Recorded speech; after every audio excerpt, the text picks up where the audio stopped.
Sejam bem-vindos. Começa agora mais um Jogo Económico. A partir de agora pode seguir-nos nas redes sociais ou no site do Jornal Económico, mas também na Bola TV. Use o hashtag Jogo Económico para comentar os temas que vamos ter em debate. 105 milhões de euros. Este foi o valor do maior investimento da história do futebol português no ano em que o Sport Lisboa e Benfica resgatou Jorge Jesus para o futebol português. O treinador prometeu que a equipa iria jogar o triplo, mas pouco depois falhou o objetivo de entrar na Liga dos Campeões e a SAD foi obrigada a vender Rúben Dias. Porque está a falhar a equipa depois de tanto dinheiro investido? Poderá Jesus protagonizar o plano B na Luz? Quem é o maior responsável pela época menos conseguida das Águias? Estas são algumas questões para serem respondidas neste programa e nesta primeira parte vamos contar então com o Luís Vilar, o nosso habitué neste programa, pela primeira vez nestes moldes em que estamos a gravar o programa. Luís Vilar, diretor da Faculdade de Ciências da Saúde e do Desporto da Universidade Europeia. Muito obrigado, Luís, pela presença neste Jogo Económico. Agradeço naturalmente a presença dos nossos comentadores residentes, Leonardo Ralha, João Marcelino e Diogo Luís. Luís Vilar, vou começar precisamente por ti e por te perguntar como é que se explica. Portanto, temos aqui um valor de 105 milhões de euros, que foi o tal investimento recorde que o Sport Lisboa e Benfica fez para esta temporada de 2020-2021. Eu pergunto como é que se explica a dificuldade de rentabilizar um investimento destes, ainda por cima num ano em que não foi propriamente fácil fazer grandes investimentos. Olha, antes de mais, boa tarde, Zé, e boa tarde a todos os meus colegas de painel e obrigado pelo convite. De facto, este é um ano atípico em tudo, também para a gestão do Benfica é um ano atípico. Por pontos, o Benfica, como todos os outros clubes em Portugal, e nesta periferia da Europa, são clubes vendedores, isto é, aquele que é o balanço entre o que são as vendas de jogadores e o que são a compra de jogadores é sempre positivo, ou seja, as vendas são sempre superiores às compras. Estamos a falar no caso do Benfica que as vendas andam sempre ali nos 80, 90, houve ali um ano, acho que foi 2016, que chegou aos 126, mas depois as compras andam sempre ali nos 30, portanto o Benfica faz sempre ali um saldo positivo entre os 60 e os 80 milhões de euros, depois mais ano, menos ano. E depois nas rúbricas mais ordinárias, mais tradicionais, tens os direitos de televisão, tens a bilhética e tens a comercial, onde a UEFA entra nos direitos de televisão, e também o Benfica aí consegue um saldo positivo. No final do dia, as transferências de jogadores, o Benfica não depende das vendas de jogadores ou das transferências de jogadores para ter saldo positivo. Aliás, dos três grandes é a única que não depende, porque aquilo que é a sua despesa corrente acaba por ser paga pela sua receita também ela, sem transferências de jogadores, e aquilo que é transferências de jogadores acaba por ser um plus que a sociedade vai tendo. Este ano, excepcionalmente, o Benfica inverteu esta tendência. Portanto, o Benfica comprou muito mais do que vendeu. É o primeiro ano em que na vigência, eu arrisco-me a dizer que é mesmo o primeiro ano na vigência de Luís Vieira que isto acontece, e Domingos Soares de Oliveira também, porque o Benfica percebe aqui que há um contexto que tem que ser invertido, que é um contexto interno, sem dúvida, mas é também um contexto da opinião pública, em que o Benfica, numa era de tamanha superioridade do ponto de vista financeiro, não se materializar do ponto de vista desportivo, é grave demais. Então o Benfica inverteu esta tendência e num ano de retração económica em todos os clubes, e progressivamente temos estado a assistir lá fora, e vai chegar cá dentro, também é uma questão de tempo, às dificuldades e às renegociações de contratos em massa que os clubes vão estar a fazer, o Benfica faz exatamente o contrário, portanto investe muito em jogadores. E respondendo à tua pergunta, e aqui respondo o porquê do Benfica ter investido em tantos jogadores, a resposta de porquê que não rentabiliza, eu não tenho dúvidas que as palavras agora de Jorge Jesus no final da conferência de imprensa é parte da justificação. Isto do Covid mudou mesmo muito, as dinâmicas mudaram mesmo muito, o 12º espectador, quando era um plus, tornou-se neste momento um fator ausente. No caso, quando era negativo, no caso do Sporting tinha ali um problema com a massa associativa, acabou por ser um fator positivo. Porquê que o Benfica não rentabiliza os ativos? Eu continuo a achar que o Benfica durante muitos anos perdeu a identidade no que concerne ao talento da equipa, progressivamente foi perdendo identidade, não consegue ao talento da equipa. E tu não recuperas todo um equilíbrio de plantel numa só janela de mercado. Eu acho que vão ser precisas 3, 4 janelas de mercado para o Benfica recuperar algumas partes do seu plantel. Claramente tem déficits muito estruturais. Podemos analisar a quantidade de defesas de direitos, por exemplo, que o Benfica já foi contratar nos últimos 8 anos e enquanto acertou. André Almeida irá um dia ter 60 anos e irá continuar a ser lateral direito do Benfica, porque o Benfica simplesmente não acerta. E hoje olhas para uma mudança de modelo de jogo que aconteceu e não tens intérpretes para essa mudança de modelo de jogo. Primeiro, porque não foste acompanhando com o talento, e segundo, porque hoje o talento para este modelo de jogo é diferente. A expectativa criada também foi uma expectativa muito acima do que aquilo que depois os fatores externos também permitiam que assim fosse, e eu acho que o Benfica de repente entrou numa espiral negativa. No futebol existe muito esta ideia de confiança gera resultados e resultados geram confiança, e nos grandes o contrário é extremamente negativo. Falamos aqui numa sinergia de interdependência negativa em que o Benfica foi se metendo cada vez mais no buraco, e para sair de lá do ponto de vista da confiança é muito difícil, e isso pesa muito no futebol em Portugal. Aliado a isso, as equipas têm fechado muito o jogo. Acho que em Portugal os adversários cada vez mais e em geral 80% das equipas do ponto de vista defensivo não só é sobre defensiva como é competente no processo defensivo, e num jogo de futebol em que realmente o jogo é defensivo, que há poucos golos e há um jogador que joga com as mãos, tem missões defensivas, acaba por tirar muito, muito proveito desse tipo de jogo. Vamos abrir então o debate aos nossos comentadores. Leonardo, pergunto se deveria ter havido uma maior contenção por parte do Benfica relativamente a este investimento, e se de alguma forma deveria ter existido uma continuidade na aposta em jogadores formados no Seixal. Pois, como é bem sabido, para essa aposta em jogadores formados no Seixal, talvez fosse melhor apostar noutro treinador, que não Jorge Jesus. Jorge Jesus, o regresso de Jorge Jesus ao Estádio da Luz é fruto de circunstâncias muito específicas, sobretudo do contexto de uma ameaça verdadeira à continuidade de Luís Filipe Vieira na presidência do clube. E o que daí resultou, e toda a estratégia, todas as apostas de gestão de plantel e de prioridades de ataque ao mercado de transferências, traduziram muito o que é a mentalidade de Jorge Jesus. Simplesmente, desta vez não resultou, e concordo com o Luís Vilar, há uma espiral negativa que está ali a ocorrer, que noutros casos, com treinadores menos protegidos do que Jorge Jesus está, já teriam tido consequências que, como toda a gente na classe dos treinadores conhece bem, podem até ser injustas, mas são a saída do homem que tem a responsabilidade de conseguir resultados do plantel. Diogo Luís, e de facto, relativamente àquilo que o Leonardo está a fazer, até circular um diferencial relativamente aos treinadores da história recente do Benfica, e com quantos pontos de distância é que estavam do primeiro quando foram despedidos, e isso não aconteceu com Jorge Jesus. Diogo Luís, depois do investimento de 105 milhões, o que se vê é um Benfica muito afastado da liderança da Liga, naturalmente que ainda estamos só no início da segunda volta, mas sobretudo e isso parece ser mais consensual, com algumas posições que parece que não estão cauteladas dentro do plantel. Como é que se explica isso depois de gastar tanto dinheiro? Eu não concordo tanto com essa afirmação. Eu acho que eu continuo a olhar para o plantel do Benfica e para mim é o melhor plantel em Portugal. A diferença é que não está a ser valorizado e não está a ser bem utilizado. Porque mesmo em termos de meio campo, se formos olhar, o Benfica campeão de há um ano e meio, era Samaris, era Florentino, era Gabriel, que hoje em dia praticamente não contam, nem existem. Florentino foi dispensado, o Gabriel e o Samaris deixaram de ter valor. Ainda se contratou o Weigl por 20 milhões de euros, que é um excelente jogador. Recuperou-se o Tarapte, tem-se o Pizzi. Enfim, parece-me que o Benfica tem mais do que soluções para o meio campo. Pode não ser a jogar neste sistema tático que o Benfica está a jogar. Essa é que é a grande diferença.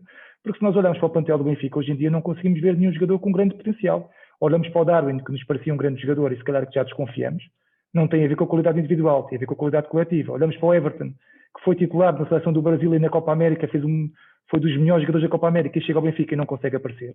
Temos um Rafa que de repente desapareceu novamente. Temos um Val Schmidt que é titular, joga muitas vezes a seleção alemã e chega ao Benfica e não existe. E, portanto, isto tem a ver muito sobretudo, com a vertente coletiva e não com a vertente individual. Agora, há mão de obra, há talento. É preciso colocar as peças nos lugares certos. Era como olhar, por exemplo, para o plantel do Sporting e vemos que há jogadores hoje que não conhecíamos há um ano atrás e que têm um rendimento espetacular. Isso tem a ver, sobretudo, com a dinâmica que é imprimida na equipa, com as características dos jogadores que vão de encontro a sentirem-se confortáveis dentro de campo no sistema que o treinador melhor conhece ou pretende jogar, mas, sobretudo, encontrar jogadores que se identificam com aquele sistema. Isso é que, se calhar, não existe no Benfica. Ou seja, olhando para este meio campo, apesar de ter qualidade, estes jogadores não se enquadram naquilo que é a vontade ou que é a forma como Jorge Jesus gosta de jogar. Das duas, uma, ou dispensa todos estes jogadores e contrata novos, ou altera um pouco a forma de jogar do Benfica e tenta enquadrar aqui um sistema em que todos os jogadores se sintam confortáveis e em que os possa potenciar, porque senão as coisas continuarão complicadas, não só em termos desportivos, mas sobretudo em termos financeiros. Só dar aqui uma nota, se me permite, em termos financeiros. Sim. O Benfica não tem os rendimentos operacionais iguais aos gastos operacionais. Atenção, são menores. Tem sempre que vender alguém, mas este ano, sobretudo, pela ausência da Liga dos Campeões, o Benfica perdeu 40% das receitas. Portanto, o Benfica neste ano... Mas pronto, só estou a dizer só em termos de Liga dos Campeões. Já mantém tudo o resto. Só mantém a ausência da Liga dos Campeões. Os rendimentos são maiores que as despesas, atenção. Não, dá 159 e gasta 170.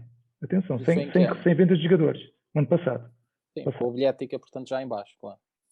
Pronto, mas mesmo assim pode ficar igual. Tirando a Liga dos Campeões, ficamos com 90 milhões rendimentos operacionais e este ano, com um acrescento do orçamento, o Benfica vai para 185 milhões em gastos operacionais. Atenção, não fazendo isto a conversa, mas com a centralização dos direitos, o Benfica nos próximos anos não vai ter receita de televisão porque já puxou tudo em factoring. Portanto, esse é outro não puxou tudo, apostou metade até 2023. Até ao final.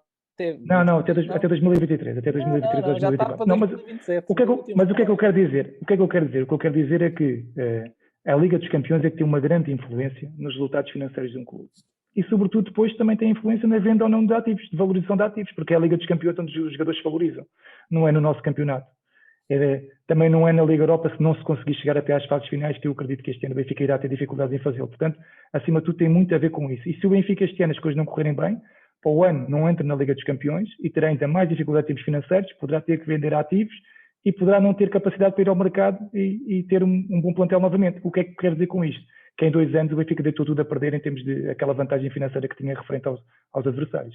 E era precisamente por esse ponto que eu ia pegar relativamente ao João Marcelino. João, caso o Benfica não consiga atingir a Liga dos Campeões, e estamos ainda muito longe do final do campeonato, mas essa é uma possibilidade, o Benfica será novamente obrigado a vender os seus melhores ativos. E vê-se, por exemplo, que a venda de Rúben Dias provavelmente influenciou muito daquilo que está a ser a temporada do Benfica. Não tenho muito jeito para a futurologia, aliás, confesso, tão capaz como aqueles comentadores que no início desta época achavam que o Sporting não teria qualquer possibilidade de lutar pelo título e que agora acham que o Benfica vai entrar aqui numa escalada de insucesso. Eu não acho nada disso. Acho, como o Diogo, que o Benfica tem um bom plantel e se o Sporting, por exemplo, só precisou de uma janela de mercado para fazer a melhor volta de sempre e estar em primeiro lugar com a vantagem que tem, tanto o Benfica como o Porto não precisam de tanto tempo. Mas deixa-me também dizer-te o seguinte, que é a minha visão da coisa. O Benfica não investiu 105 milhões na sua equipa de futebol. O Benfica gastou 105 milhões e vendeu 76 milhões. Portanto, o investimento na equipa de futebol foi de 28 milhões. Mesmo assim, ainda assim, um valor muito importante para o futebol em Portugal, porque nestas ocasiões que os clubes têm por bom senso fazer, no sentido de continuarem a ter capacidade competitiva internacional, é fazer muito mais com as vendas do que gastam e, portanto, nisso sim o Benfica entrou em contraciclo. Mas dizer depois duas coisas. É que nem sempre o Jorge Jesus, indo concretamente à questão, o Jorge Jesus tem um grande complexo de superioridade, isso é conhecido na cidade portuguesa, percebemos isso, sempre o teve, não é de agora. E eu acho que ele, vindo da realidade que enfrentou no Brasil, exacerbou esse complexo de superioridade e arranjou um problema para ele. O Covid não explica tudo, porque o Covid, quando nasce, é para todos e, portanto, o Covid também se aplicou ao Sporting, ao Futebol do Porto, ao Tondela e por aí fora. E, portanto, o que nós temos aqui é um plantel do Benfica que tem estado longe daquilo que é capaz de fazer, porque é um plantel com bastante riqueza. Agora, nós vimos o que é que se passou de uma época para a outra com o Famalicão. Eu dou sempre o caso também do Liverpool. O Klopp, que é um dos grandes treinadores mundiais, demorou quase 3 anos a levar o Liverpool lá acima. E agora, de repente, ficou sem os 3 centrais. Sem o Van Dijk, sem o Joe Gomez e sem o Joel Matip. E faz diferença. Há aqui equilíbrios, há aqui coisas. O futebol é dinâmico. Eu acho que o Sporting, o Benfica e o Porto são equipas muito semelhantes. Neste momento, o Sporting está efetivamente muito bem, fruto da competência do treinador e de ter encontrado ali um grande equilíbrio entre aquilo que foi a promoção de talento dentro da atenção ao melhor que havia no mercado nacional e também de uma ou outra contratação no mercado internacional, como foi o caso, sobretudo, do Pedro Porro, que lhe permitiu estar numa situação que é uma situação fantástica e que era absolutamente imprevisível ou imprevista por muitos sagazes comentadores do futebol em Portugal. E, portanto, eu acho que no Benfica vai-se passar exatamente a mesma coisa e eu acho, sinceramente, que o Benfica porventura vai já recuperar nesta segunda volta. Não sei se vai a tempo, respondendo à tua pergunta, Sim, de entrar nos lugares diretos da Liga dos Campeões. Isso efetivamente é um problema para o Benfica. Quer dizer, não conseguir esse bilhete direto será sempre um grande percalço. Poder vir a ficar eventualmente até de fora disso, coisa em que eu também digo não acredito, sequer da possibilidade de jogar o play-off. Não acredito que o Benfica fique abaixo do terceiro lugar, mas neste momento objetivamente está, seria obviamente terrível. Portanto, isso obviamente também levaria a que o Benfica, tal como aconteceu com a venda do Rubem Dias, logo a seguir à eliminação do PAOK, tivesse que olhar para as contas de outra forma. Sim, seria um grave problema, mas eu sinceramente, olhando para aquilo que é a lógica, olhando para o valor do plantel do Benfica, eu sinceramente tenho dificuldades ainda neste momento em ver o Benfica a ficar fora dos 3 lugares da frente na Liga. muito bem. Aproveito para me despedir então do Luís Vilar. Luís, muito obrigado pela presença neste jogo económico e é do Benfica que vamos continuar a falar na segunda parte deste programa. É já a seguir. Ações e obrigações, investimento e poupança, BCE e FED, resultados e empresas, análise e gráficos. Analisamos isto tudo e muito mais todas as semanas no Mercados em Ação do Jornal Económico.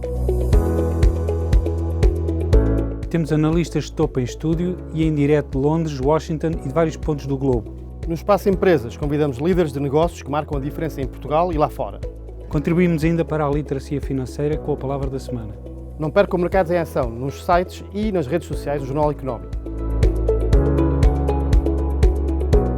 Estamos de volta na segunda parte deste jogo económico e para continuar a falar do Sport Lisboa e Benfica e daquilo que tem a resultado da época 2020-2021. Para esta segunda parte temos connosco António Simões, antigo jogador e treinador do Benfica e da Seleção Nacional. António Simões, muito obrigado pela presença neste jogo económico.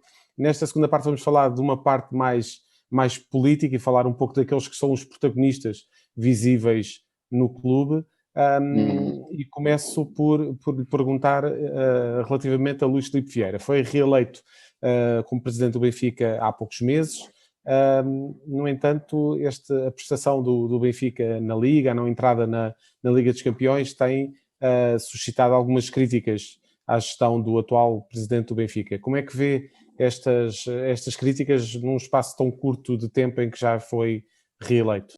Em primeiro lugar, saudá-los a todos e obrigado pela oportunidade de falar mais uma vez sobre o meu clube, que se encontra numa situação muito delicada e é preciso ter algum bom senso até na própria crítica a que temos direito e que temos legitimidade para isso. Sem dúvida nenhuma que houve alguma precipitação, houve também não terem conseguido, não ter havido uma certa resistência naquilo que é uma influência espiritual, emocional, imensa quando se dá eleições. Houve, por outro lado, falta de rigor, o critério naquilo que foi a compra de jogadores não pareceu estar aí, passado todos estes meses, não a mais adequada, não a mais necessitada, se quiser. O Benfica apresenta-se com um déficit de qualidade que não faz nenhum sentido, que vem de alguns anos atrás, especialmente no ano em que o Benfica podia ter sido campeão e possivelmente até ir por aí afora, mais que isso, resolve vender jogadores muito importantes e tudo começou aí o descalabro. Mesmo tendo em conta aquilo foram 6 meses de Bruno Lage que surpreendeu tudo e todos e é campeão. Mas essas coisas acontecem, são fenómenos que o desporto, nomeadamente o futebol, traz, nos surpreende, mas foi o começo de um incômodo, de uma tristeza, direi até de alguma irresponsabilidade, de todos aqueles que têm como função a escolha. Todos nós sabemos que é fácil criticar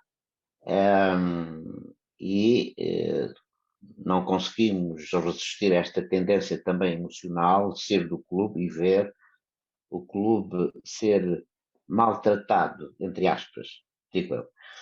Não tenho muita esperança, com toda a sinceridade, tenho-a perdido aos bocadinhos, o que é muito doloroso, ver o meu Benfica jogar de uma forma que não me entusiasma, que parece que todos vão para um emprego, em vez de tentarem jogar, dar espetáculo, marcar golo, festejar, etc. Mas, e vou terminar assim, veja bem o benefício do prejuízo do Covid. Pensem, acho que valeria a pena fazer uma reflexão sobre esta questão. O que teria já acontecido no Estádio da Luz, com os 2 empates seguidos e com o estádio cheio. Vejam bem o que teria sido para os dirigentes e para alguns jogadores um encontro do confronto, seguramente a polícia de choque presente, não tenho dúvidas nenhumas que isto já tinha acontecido, e o Covid tem trazido esse benefício, com o prejuízo de tirar um apoio constante, vibrante, exuberante, que é o sócio do Benfica. Portanto, estou triste. Acredita que, de certa forma, amenizou-se, a Covid amenizou um pouco aquilo que poderia ser, neste momento, a maior contestação à direção do Benfica, é isso? Não tenho dúvidas. Não tenho dúvidas disso. É muito mais fácil não ter ninguém à nossa frente para se confrontar. E eu não tenho a verdade absoluta de todas as coisas, como é óbvio, mas não pergunto uma opinião que eu dei com toda a sinceridade. Ninguém tem que estar de acordo comigo, como é evidente, mas já tenho demonstrado ao longo de muito tempo que sou um homem independente, tenho a minha independência financeira e por isso tenho a minha independência intelectual. Continuarei assim. João Marcelino, temos aqui de facto um presidente reeleito há poucos meses, com um projeto que foi amplamente votado. Luís Filipe Vieira teve 62,5% como de percentagem de votos nestas eleições que decorreram no final de outubro. O que eu te pergunto é se algum sócio neste momento poderá sentir-se defraudado por ter feito esta opção. Bem, defraudado é uma palavra muito forte. Eu diria que, obviamente, que as pessoas do Benfica que gostam de futebol sentem-se desiludidas com a prestação da equipa, isso sim. E eu devo dizer que acho que as eleições dos clubes nunca deveriam ser realizadas no momento em que se prepara a época. Eu acho que a equipa do Benfica, como eu já disse, tem um plantel bom, mas muito desequilibrado, e perdeu muito tempo com dossiês digamos, eleitorais, quer dizer, a novela do Cavani, mesmo a contratação as contratações devem ser feitas com tranquilidade técnica para melhorar a equipa, e porventura elas foram uma arma ao serviço das eleições.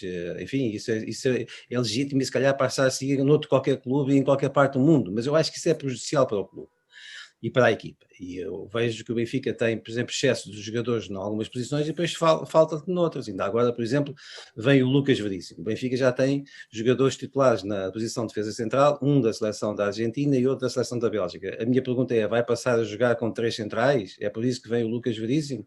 Ou vai um destes jogadores para o banco? Bem, se for um destes jogadores para o banco, não me parece que seja uma grande medida do ponto de vista da racionalidade económica.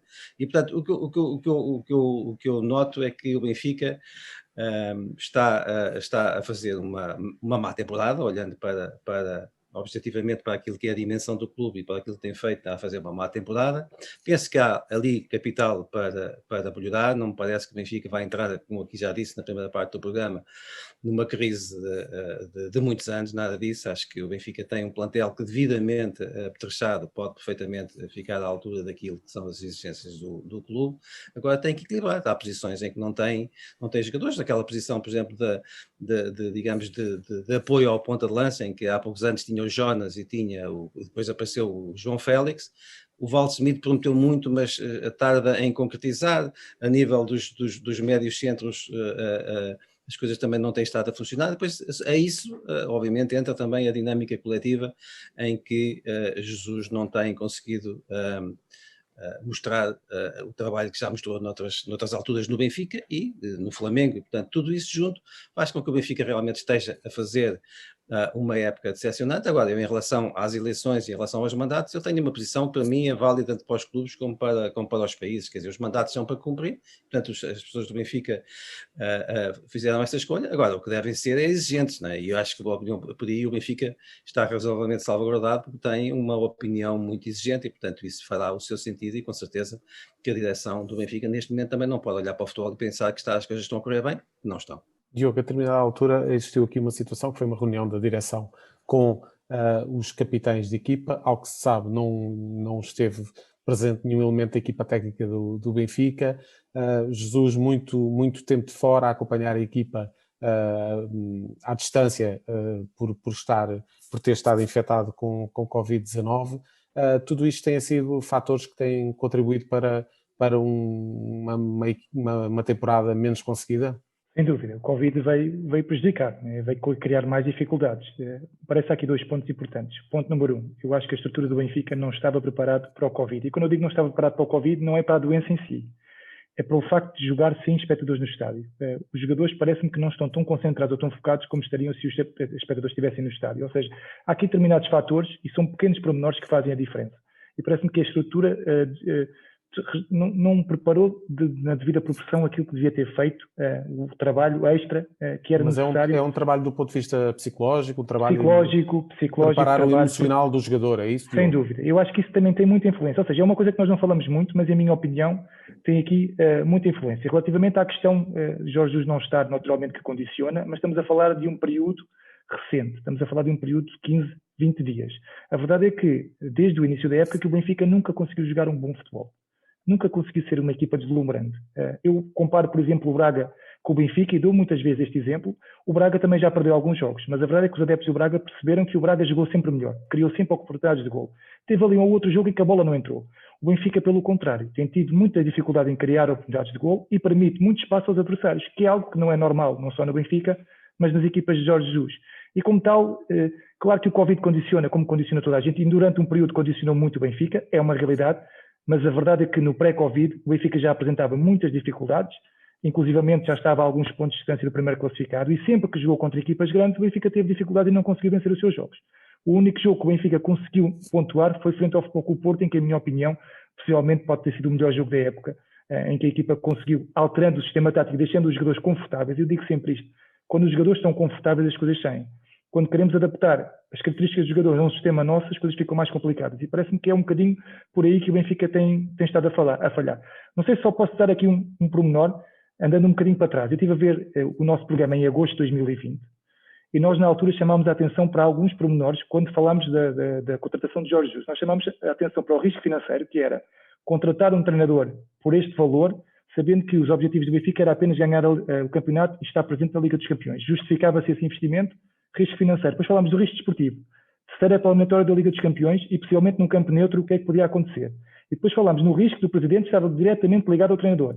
Ou seja, falamos muito mais num projeto pessoal do que num projeto institucional. Porque se o projeto fosse institucional, o Benfica já tinha investido há mais anos, não ia investir neste ano, em que vão 3 equipas à Liga dos Campeões ou 2 mais uma. E depois, ainda falámos aqui num outro ponto, que é, num ano de pandemia, fazer um investimento desta dimensão era demasiado arriscado. Nós tocámos nestes pontos todos, ou seja, nós abordámos tudo. O que é que acontece? O que é que eu quero dizer com isto? Que um líder, ou os líderes, ou a administração, tem que sempre pensar no investimento e analisar o pior cenário possível. E em função do pior cenário possível, tem que perceber se aquele é ou não um bom investimento. O que parece é que o Benfica não o analisou devidamente. Só pensou-se no cenário positivo, investiu a pensar que ia continuar a vencer e que ia passar todos os outros porque tinha mais capacidade financeira e porque em termos esportivos tinha melhores jogadores, mas a realidade é que o futebol muitas vezes surpreende-nos e das fraquezas os outros fazem forças e acabam por se superar, e é o que está a acontecer. O Benfica está abaixo das expectativas e os outros estão muito acima, neste caso mais o Sporting.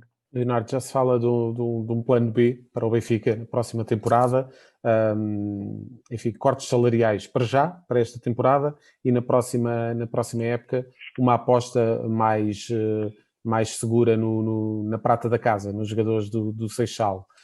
Parece-te que Jesus enquadra-se neste treinador, neste perfil de treinador que pode apostar na juventude? Terá que se reinventar, embora, atenção, Jesus, e há que também ser justo com esse treinador, também foi responsável pela afirmação de jovens no Benfica e de jovens no Sporting. Não havia, graças a Jesus, Ruben Semedo foi vendido por uma quantia que rendeu aos cofres de Alvalade aquilo que ninguém imaginava pelo percurso desse futebolista ao longo das camadas jovens, que um dia fosse conseguido. Teve casos de afirmação, como o de Gelson, conseguiu reunir bons valores. Agora, é o plano A de Jesus? Não.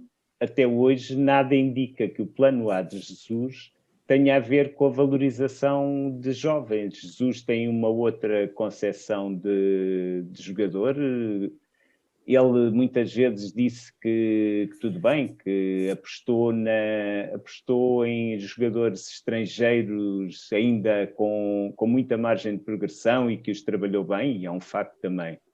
Mas não me parece que nesta fase da carreira seja esse o projeto que Jesus quer. No entanto, Jesus, tal como aconteceu no Sporting, em que na fase final do consulado de Bruno de Carvalho estava amarrado a Jesus, Luís Filipe Vieira também acaba por uma aposta muito pessoal, como disse o Diogo, acaba por ficar extremamente amarrado ao treinador que foi resgatar ao Brasil. Não será fácil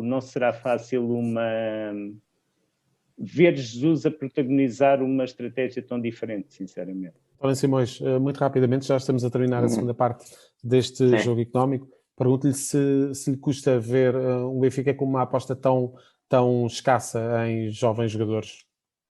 Jovens jogadores do Seixal. Sim, o paradigma alterou-se completamente. O Seixal era a grande riqueza. Agora não temos ninguém do Seixal a não ser o miúdo de ponta de lança, que já estão a fazer mais dele do que é. Portanto, o Benfica tem que regressar, se é isso, se é essa a ideia, tem que regressar ao Seixal. Agora ela vai levar tempo, e não há tempo, e ninguém tem tempo para ser campeão.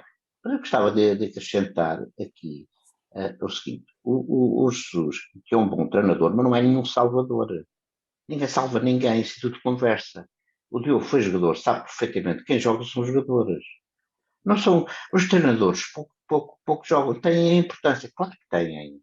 Eu vivi num país de quase 20 anos e sei perfeitamente o que são os desportos cujo treinador tem uma influência tremenda. E tenho pena até que no futebol eles não tenham mais intervenção. Agora, são os jogadores que jogam. E não vale a pena pensar que o treinador é que vai resolver essas. Não. O Benfica tem que assumir as suas responsabilidades. Comprou jogadores que não têm um nível para jogar no Benfica a nível da Liga dos Campeões. O Benfica teve 3 ou 4 vezes nos últimos 18 anos no mandato deste presidente na Liga dos Campeões. Comprou um jogador chamado que joga no meio campo por 20 milhões, parece um ômega, nem atrasa nem adianta. As coisas têm que ser ditas, não ter receio de falar disso. Okay? O Benfica comprou mal toda aquela estrutura e todo aquele scouting que era uma coisa famosa, extraordinária. Onde é que ela está? Que jogadores é que se apresentaram? Isto é deselegante eu dizer, eu diria mais que é preocupante. Muito porque, bem. francamente, não se pode gastar 100 milhões ou mais de 100 milhões numa situação duvidosa e agora andamos todos atrás do jogo. O Benfica consegue fazer um jogo? Consegue, mas não consegue dar espetáculo a ninguém, à exceção que deu nas antas. Esta é que é a grande verdade. Nós, neste momento, olhamos a equipa e dizemos assim, vai ganhar ou não? Isto não é assim, o Benfica não tem essa história. Peço desculpa, mas essa não é a forma de liderar o Sport Lisboa e Benfica. Muito bem. António Simões, muito obrigado pela presença neste jogo económico. Contamos consigo numa próxima oportunidade. Já a seguir passamos então. Saudações a vocês. Entretenham-se. Muito obrigado. Porque falar de futebol é um entretenimento fantástico, não é? Ninguém vê os americanos nisso, não é? É só que não se esquecer. Ok, um forte abraço. Muito obrigado. Obrigado. Um abraço. Passamos então imediatamente para as escolhas da semana neste jogo económico. Estamos de volta para a terceira parte do jogo económico e para saber então as escolhas da semana dos nossos comentadores. Começo pelo número e pelo João Marcelino. João, o teu número 65. É o número de vitórias das equipas que jogaram em casa na primeira volta da Liga. Houve 65 vitórias em casa, 49 fora e 38 empates. O que é que isso quer dizer? Quer dizer que o Covid, apesar de tudo, retirando as equipas do apoio das suas massas de adeptos, não retirou a importância ao fator casa, que é uma coisa que, para mim, é a coisa mais incrível do desporto mundial, é como é que a relação de poder das equipas se altera consoante joga em casa e joga fora. Pode-se dizer, olhando para o campeonato português e mesmo também para as ligas que se realizam na Europa, sobretudo essas que eu acompanho bem, o fator casa diminuiu um bocadinho, mas não deixou de se fazer sentido nos jogos de futebol. Diogo Luís, 90. 90, que foi a forma como o Sporting conseguiu resolver 4 jogos importantíssimos depois do minuto 90, o que demonstra claramente que é uma equipa que tem uma crença, que tem uma capacidade de motivação, que tem um treinador que também não tem muita coragem e que passa essa coragem para dentro de campo. O Sporting venceu o Farense ao minuto 91, Sporar, venceu o Porto na Taça da Liga aos 90+4, Giovanni Cabral, venceu o Benfica aos 90+2, Mateus Nunes, e venceu ontem o Gil Vicente com o gol de Coates aos 90+1. Se andar um bocadinho para trás e colocar 10 minutos, os últimos 10 minutos, o Sporting ainda conseguiu empatar com o Porto, conseguiu vencer o Gil Vicente na primeira volta e conseguiu ainda marcar também um gol aqui ao Nacional fora. Portanto, fantástico este percurso que o Sporting está a fazer, mas baseado em muita crença, muita determinação, muita confiança, muita qualidade e muita coragem. Leonardo, 39. 39 é o número de pontos com que a Académica de Coimbra, que não é este o seu verdadeiro nome, mas pronto, com que a Académica chegou à liderança da segunda Liga.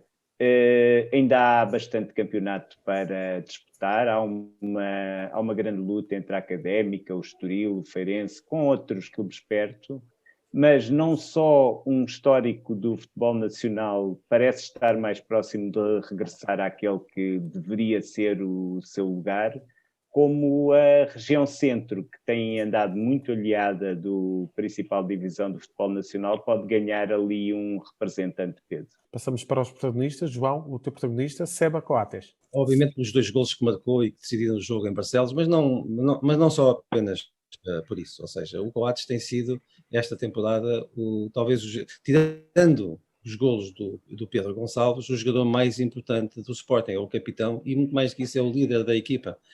Do ponto de vista defensivo tem sido absolutamente impecável em quase todos os jogos e percebe-se que é um jogador que assumiu a importância que o treinador lhe deu na equipa e com isso o Sporting ganhou muito. E é por isso que eu estou a eleger, não tanto pelos 2 golos, embora isso nesta semana particularmente tenha sido importante, mas pelo facto de ele efetivamente, depois de 4 quase 5 anos em Alvalade, ter finalmente chegado a um ponto que faz com que ele seja uma espécie de Luizão do Benfica, de Pepe do Futebol do Porto, ou seja, um jogador que efetivamente lidera e com isso assegura a defesa importante da sua baliza a um nível a que o Sporting não estava habituado nos últimos anos.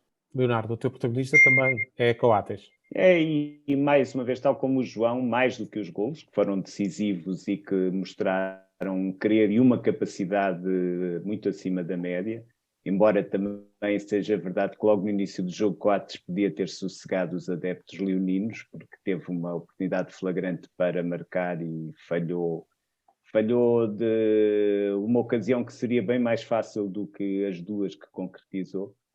O Coates tem neste momento a capacidade de ser um histórico com menos de meia dúzia de temporadas no clube, o que é também um sinal dos tempos, mas não é totalmente alheio ao facto de ser, neste momento, apesar de também lá andarem Palhinha e Luís Maximiano, o jogador que se mantém entre aqueles que sofreram com a invasão a Alcochete.